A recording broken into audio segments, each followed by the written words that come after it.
like, man, what is the president showing up right now? And, and then here it is, Sandoval getting out of the helicopter. I'm like, what is this? It was an experience in the game of baseball that I'm so glad that I got to take place, and got to be a part of.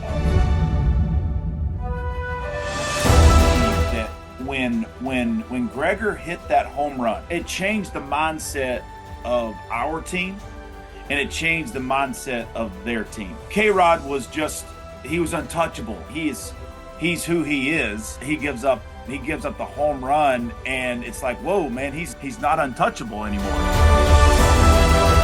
About the Caracas Magallanes series, fans are crazy, man. They were nuts about the baseball.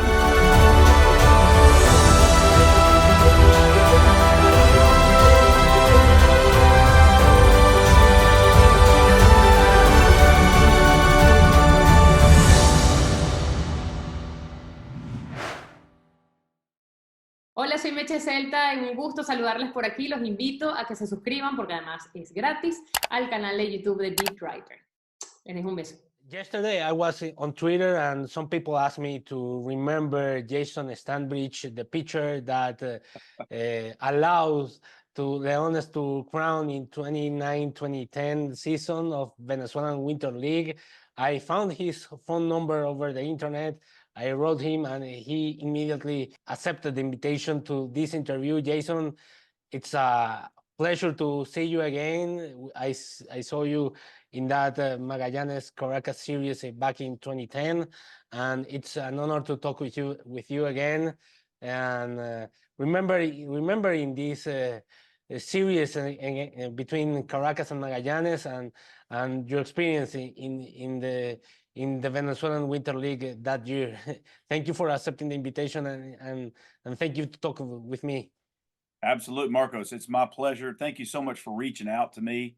That is it's definitely an honor to be able to talk about it and to be able to be interviewed there, about just about that awesome series. And so thank you so much for reaching out, and it's definitely my pleasure to be able to talk about it, man. Two questions to start. We're going to talk about that series, but first one is you retired in 2017 in Japan. What are you doing right now after your baseball career? And second, you play in Japan before Shohei Ohtani went to the United States, and I guess that you saw him back in Japan. Do you play against him? He's the news of right now in Major League Baseball because of that crazy contract that he signed with the Dodgers. Do you play against him? Absolutely, yeah. And so yeah. I mean, obviously, both of those questions, I mean, there are definitely good questions. The more relevant question right now is about Shohei, right? Because I mean, he's the talk of baseball. And I'll be honest with you, he is the best baseball player on the planet. I mean, he can do so many things on a baseball field. So he's the ultimate baseball player. He's not just a pitcher, he's not just a position player, he's the ultimate player. So it was really an honor to be able to play against a guy like that. And playing against him, in Japan, I started playing against him when he first came into the league. And so he was a kid that you just heard about. This guy throws 100 miles an hour and can hit home runs. And, and you're just like, wow, this guy's pretty impressive. But to see what he's doing now is, I'll be honest with you, it is night and day to what he was doing in Japan. Like what he's doing now in the major leagues is not anything close to what he was doing in Japan. He showed signs of greatness. He showed signs of, like, he's a great player, and he's got so much talent. But when he came to America, it just took off. It was like something that was way different than what we saw in Japan. And he's still a good player, don't get me wrong, but like he's gotten just so much better. It's really fun to watch. And the thing is, he's a super good kid too. He's a really good guy. He's very polite. most Japanese people are. That was what I experienced. Most players were just good. They were just good people, good guys, and they loved to play the game. And so Shohei is just he's no different, just a very, very good dude. And so super excited about that contract he got, man. But crazy to think that it's that much money. But to me, I was saying all along, you have to pay the guy like he's two players, and so and what happened? He got paid like he was two players. So super excited for Shohei. I think the other part of your question, Marcos, was I finished up in Japan after the 2017 season. I wanted to go back for 2018. Just couldn't get a contract that I really wanted, and so that's when I decided, all right, I'm done. My shoulder was hurting a little bit, my back was hurting, and I was 40, and so I'm like, man, I'm done. So yeah, so I enjoy doing now just being a dad. Obviously, I took some time off and traveled around with my family and didn't do anything for about 3 years. And so I just wanted to be a dad and a husband, and then now I started I started getting into real estate. Then I started to invest in a roofing company. I've kind of got my hands in a couple different things. I invested into like a car dealership, and I did, it just does all kinds of different things. So really just trying to figure out what's fun, what does God have for me, during this time. And so yeah, it's still trying to figure it out. So if you have any ideas, let me know. Last question about Otani. The first time that you heard about him in Japan, and you heard that guy that was able to pitch and hit home runs, as you say before, what do you thought at the moment? Is that possible to a player to do that? You were a pitcher, sorry, and what do you thought at the moment? Well, I think you watched him pitch, and then you were like, wow, this guy has got an unbelievable talent. First of all, he's got an unbelievable arm, and like he throws 100, and he's got just great stuff to go with it. And he was young, and so you're like, wow, this guy could be really, really good. But then you watch him take BP, and you watch him just hitting balls just everywhere out of the stadium, and you're like, oh wow, this is pretty impressive. So you just see that there's this player that if he put everything together, he could be really, really special. And so, and now what do we see? And we're seeing what we all thought, like we all thought, we were like, look at this guy, this kid, he's going to be amazing if he can put it all together. And now we get to witness him putting it all together, so it's just really fun to watch. The first thing I think I thought of was probably just wow, I mean, just like I was just on a different planet, like he's just he only a guy like that only comes around, he's only been compared to Babe Ruth, so you think about Babe Ruth and like it's like a generational thing, like once every generation some guy comes to on the scene like this, so it's pretty impressive. I don't know if we'll ever see a guy that does the same thing that Shohei does. Did you face him in Japan? I did. I did. Obviously I faced him for me being a pitcher, him being a hitter. And so yeah, a good hitter. I had some success against him, but he's gotten a lot better since then. Jason, you were playing with the Águilas Ibaeñas, if I'm not wrong, back in 29 in the winter Yes. league in Dominican Republic, and then you received, I guess, a call from Leones management, and how was that approach with them once you were in Dominican Republic? Well, when I was in Dominican, I went there because I was trying to find a job to sign with somebody for the spring, and I had not had 2008 was not a very good year for me, and so I needed to, or excuse me, 2009 was not a very good year for me, And so I needed to do something to get a job. And so I didn't have a job, for going into 2010. And so I ended up, getting the job, in Dominican, and I was like, all right, I'll hopefully go down there and pitch a little bit. And so I ended up getting a call from the Phillies and signed with Philadelphia to go to spring training.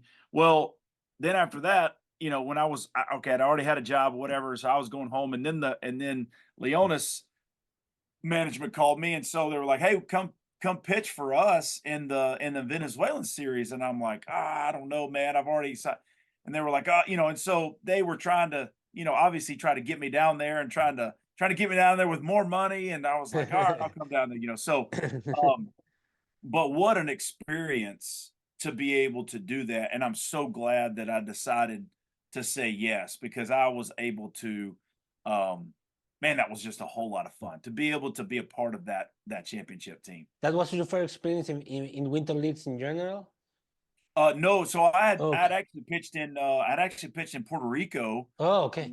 earlier, about 7 years. I think what was that? 02. I think 02 is when I was Okay. in Puerto Rico. And so but I'd never been Dominican, and I'd never been to Venezuela, Okay. so yeah, it was quite different for sure. How do you compare both things that you lived in that year between Águilas and Licea and Caracas and Magallanes? Yeah, I mean, to be honest with you, when I was with Aguilas, we didn't make the playoffs, Okay. and so Licey picked me up for the playoffs. So I played for Licey for the playoffs, Okay. and we ended up getting beat by Escogido. Okay.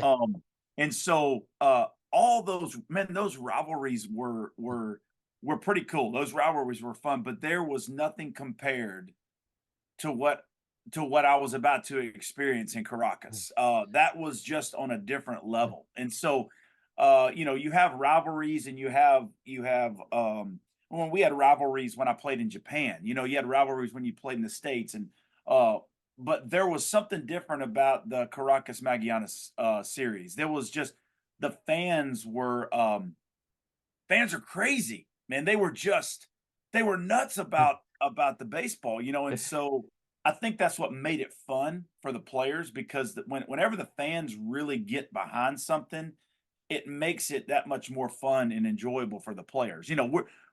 We're already going to be excited about playing the game, but when the fans really get into it, as a player, it just makes it that much better.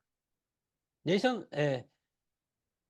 did you hear before about that rivalry between Magallanes and Caracas? No, never. Never did. Never So did. And you went to Venezuela. You went to Venezuela, and you. Yeah. So I mean, I'm immediately introduced to just madness.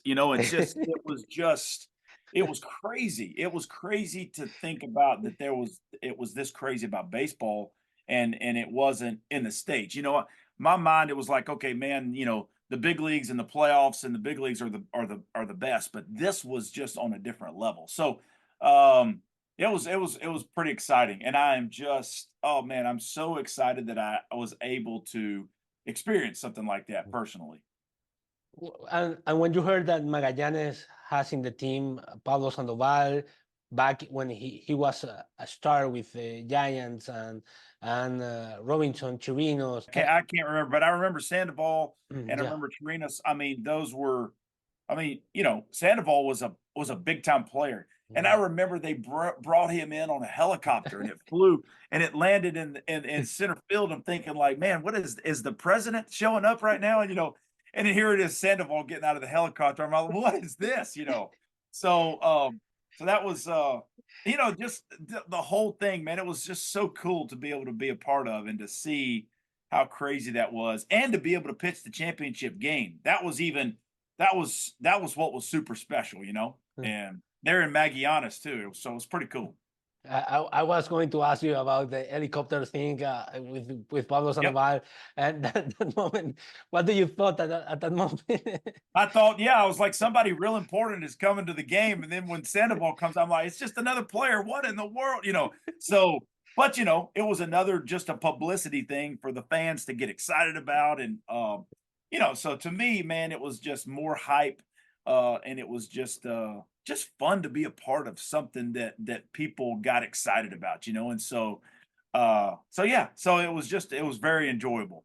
I remember that I thought at the moment I was in the in the I was working back then in a important newspaper called Leader in Venezuela, and I thought about Steve Nebraska in the Oh, movie. In the movie. yes. What was Yeah. that movie? No, The Scout. The Scout. The scout, yeah. Yeah, I immediately thought about that. about him coming in on the helicopter. Yeah, Exactly. yeah. Yes. Jason, Caracas lost the first two games, and Raúl Valdez was also amazing. Raúl Valdez, he's still pitching The in lefty. Lidom. The lefty. Yeah, the lefty, and Yeah.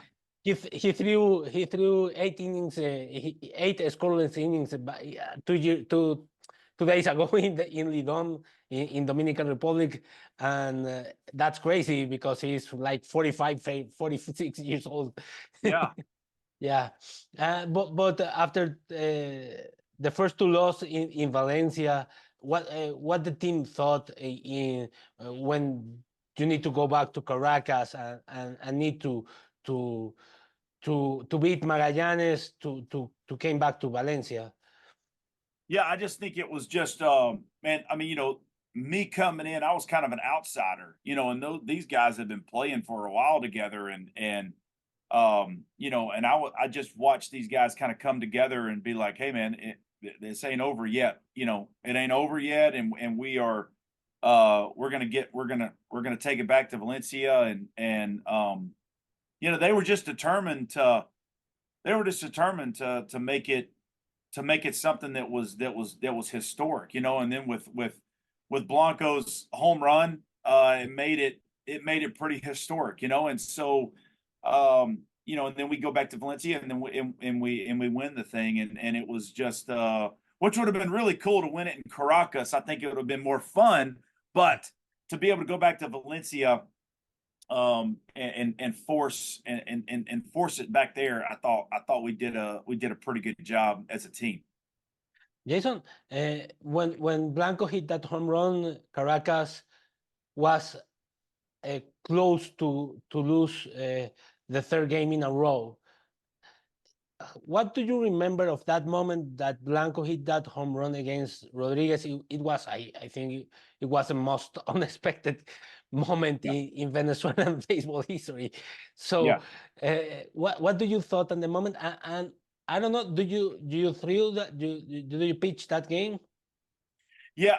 I think here's what I honestly believe that when Gregor hit that home run, um, it changed the mindset of our team, and it changed the mindset of their team.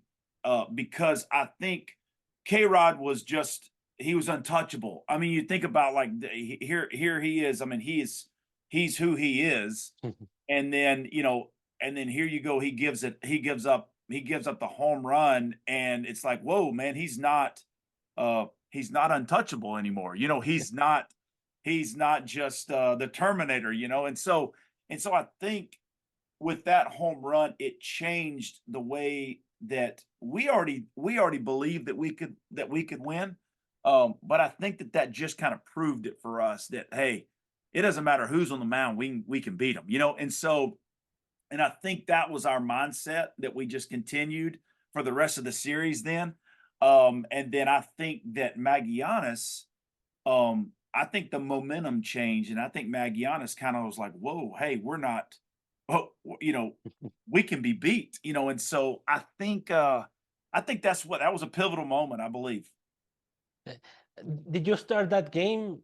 Because I started the game. No. I started the championship game, and then I started game two, I believe. okay, game Yeah, two. I got Okay. a no decision in game two. There was a little bit fight after Gregor Blanco hit that Yeah. home run.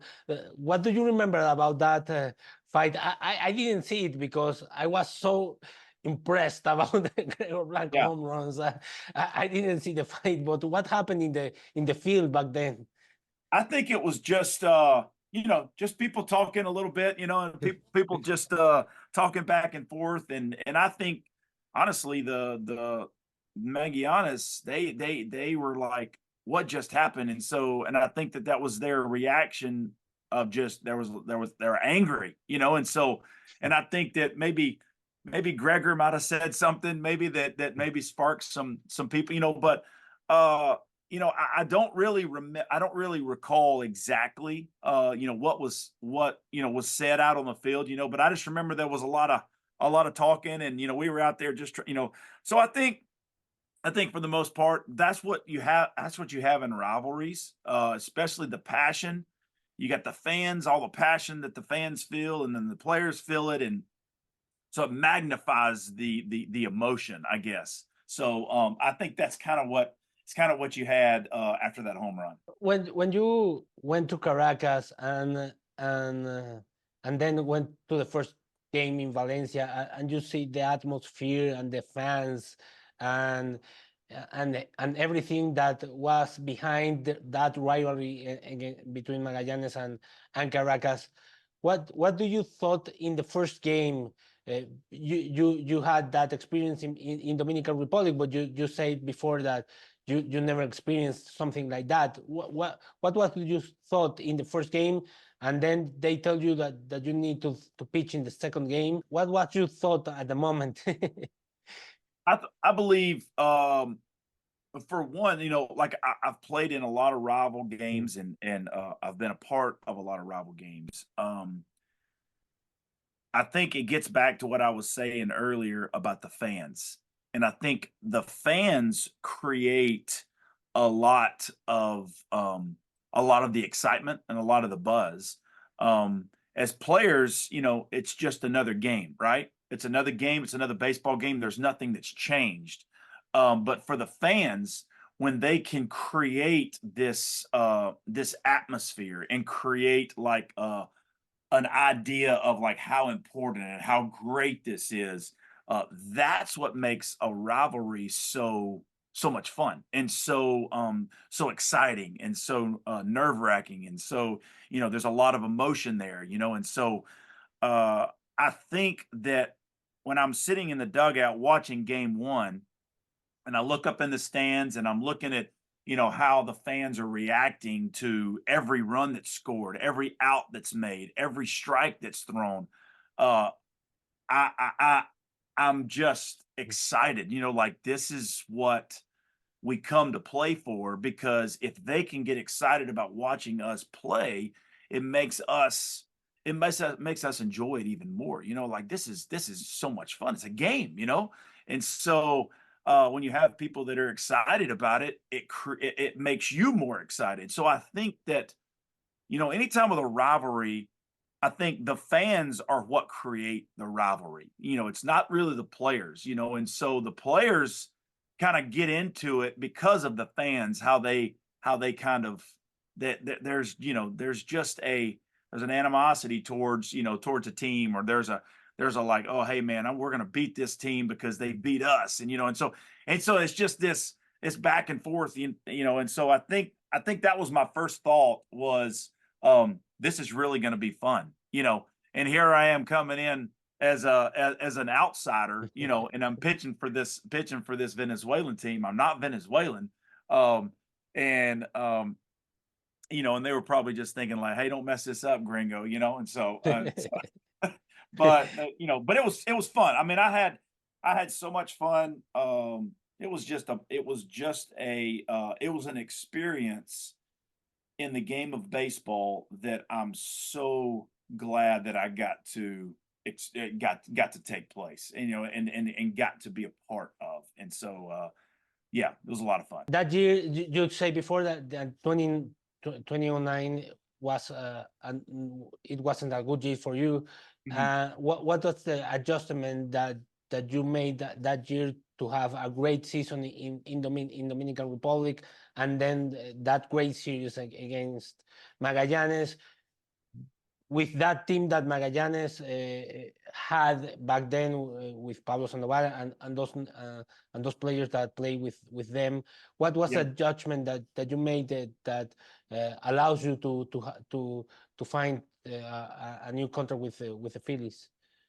Yeah, I believe, I mean, that's a great question because '09 was just really tough for me. I think I was putting a lot of pressure on myself trying to figure out, what was going on with my, with things that I couldn't figure it out. I couldn't figure out why, I wasn't able to do well. And, um, I was working on a couple things that year and I just never could put it together. Well, I think I went to Dominican and that off season and realized like, you know, I've got to stop worrying about what happens in the results and I've got to just go out there and just do what I'm capable of doing. And so I think that I started to relax a little bit more and just enjoy playing. Just enjoy pitching, and stop worrying about I've got to make a perfect pitch. I've got to be perfect. I've got to do this and I can't do, I can't let them, instead of just going out there, hey, I got to go play and I just got to go pitch. And so I feel like that's what I did in the Dominican. And then it carried over into Venezuela in that series.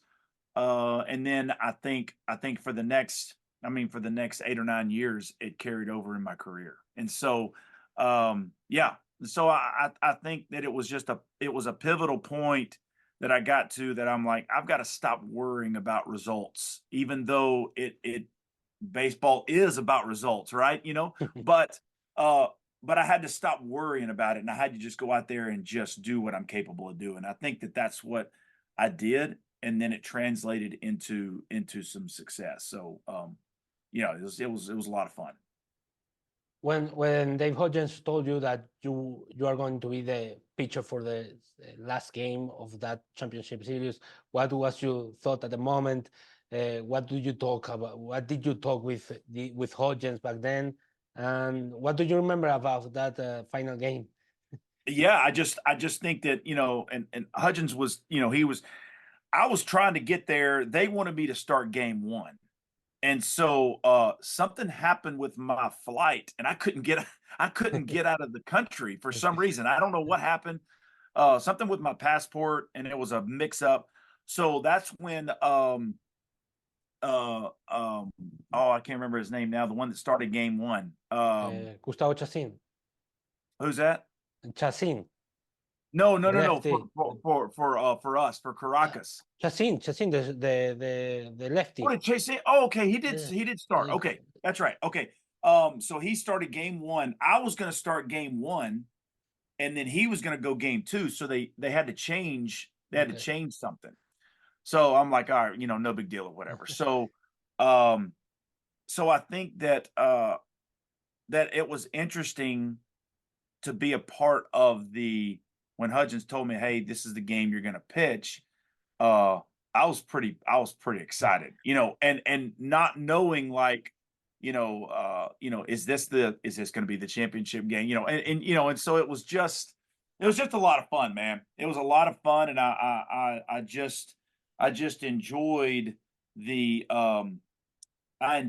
fact of being able to be there and experience something like that. But the championship game, I just had to think about it like any other game, but the fans made it what it was. The fans made it pretty exciting, and so that was pretty cool, man. It was really cool to pitch that championship game and just be a part of that championship team. You say all around the interview that this was a very special series for you, and you had a lot of experience. You play in the big leagues, in minor leagues, of course, and in Japan, in Venezuela, in Dominican, in Puerto Rico. That moment between Magallanes and Caracas, that series, what that meant for you, and did you thought in any moment to came back to Venezuela and play again in Venezuela? I tell you what, well, I think there's two parts to that. Obviously, there's two parts to that question. One, personally, what that did for me was, it it just proved to me that I can still pitch, and I knew that I could get a job. I knew I could still be successful.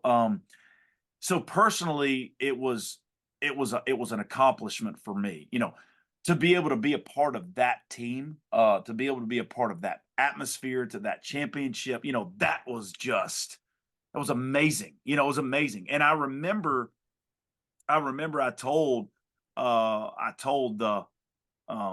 the management, I was like, I would come back here anytime you want me to come back and pitch for your team. So that was something that I would have loved to do if I needed a job, or I wanted to come. Fortunately, I had thrown, when I went back to Japan, I threw a lot of innings in a season. So I didn't have a need to be able to go to Dominican or Venezuela or Puerto Rico, Mexico, to do some winter ball. But I told the management, I was like, if you need another right-handed pitcher at any time, please give me a call, because I wanted to be a part of that, and that was what was so special is what they had. And man, it was just so much fun. I mean, just a blast. And so I'm just excited I got to be a part of it. I guess that you heard about the accident of Jose Castillo, who was your teammate back then, and this year was 5 years of that accident. When you heard about that accident, what do you thought when you heard the news about Jose Castillo death? Yeah, that was really hard because I had actually played against him in Japan as well. Okay. And Oh, just he was just a good guy. He's just a good dude, and I enjoyed getting to play with him. I enjoyed getting to play against him. And when I heard about the accident, anytime anybody ever dies or anybody that ever passes away, it's sad. And it just but when you played with a guy, in baseball, and then he passes away, and there's some things that you're just like, wow, like life is so short, and you think about, I was very fortunate to be able to play with Jose, and I really loved, I thought Jose was a great guy, and so I don't know, it's just like you just have these mixed emotions of you appreciate who he was, but you also are brokenhearted because that, like, a good man is gone, and so your heart goes out to his family, and you just pray that God just gives them peace, and yeah, it's just, it's one of those things. It's really tough to. I've had several teammates that have passed away, and it's just hard. It's just hard. I mean, we deal with it. It's life. We deal with life and death, and but we got to know that it's appointed unto man once to die. And so we just have to realize, like, what are we doing here on this earth? And what is our purpose? And our purpose is to know God, and what are we doing for Him? And so, but what an awesome man Jose was, and I will be forever grateful that I was his teammate. when you heard that Venezuelan people still remember you because of that final, what that means for you? Honestly, I didn't think anybody remembered me, Marcos. I'm like, man, I'm not. I pitched 2 games for him. I didn't think anybody remembered who I was. And so it really honored, and very, very grateful for the fact of they remembered who I was, and remembered, me, pitching in the championship game, and yeah. So I didn't. At first, I was thinking, like, yeah, when I was telling you about that umpire I met from Venezuela, he remembered me, and I'm thinking, like, that. I mean, how do you remember me? And so, I mean, I would remember Gregor Blanco, man. Yeah, that would be what I would remember, and so, anyway, so thinking about the Venezuelan people remembering me is just I'm very honored and humbled, for them to be excited to hear an interview about me. I don't, I'm like, I'm the I'm the dude that just came in to pitch 2 games, and so anyways, it's definitely an honor. And and for you to reach out to me and to interview me, it's pretty special, so it means a lot to me that people would remember, people remember what I did. I'm happy. I'm really happy, Jason, to make this interview with you and to talk with you today. And I hope that you enjoy this time. Thank you so much, Marcos. Uh, Really appreciate it. It's been my pleasure, man. Fue Jason Standridge, el pitcher que obtuvo el campeonato de los Leones del Caracas en la temporada 2009-2010 contra los Navegantes del Magallanes. Espero que ustedes hayan disfrutado de esta entrevista como lo hice yo y como ya lo dijo Jason, que también él lo hizo. Para apoyarnos solamente tienen que suscribirse al canal de YouTube, solamente vayan a la parte de abajo de la pantalla, presionan el botón rojo de suscribirse, le dan a la campanita que está al lado para que les lleguen las notificaciones cada vez que estemos en vivo o cada vez que estrenemos un nuevo episodio. Yo soy Marcos Grunfeld, fue un placer acompañarnos el día de hoy y nos vemos mañana en vivo a través de aquí de Beatwriter con Darwin Trejo en otro show de béisbol.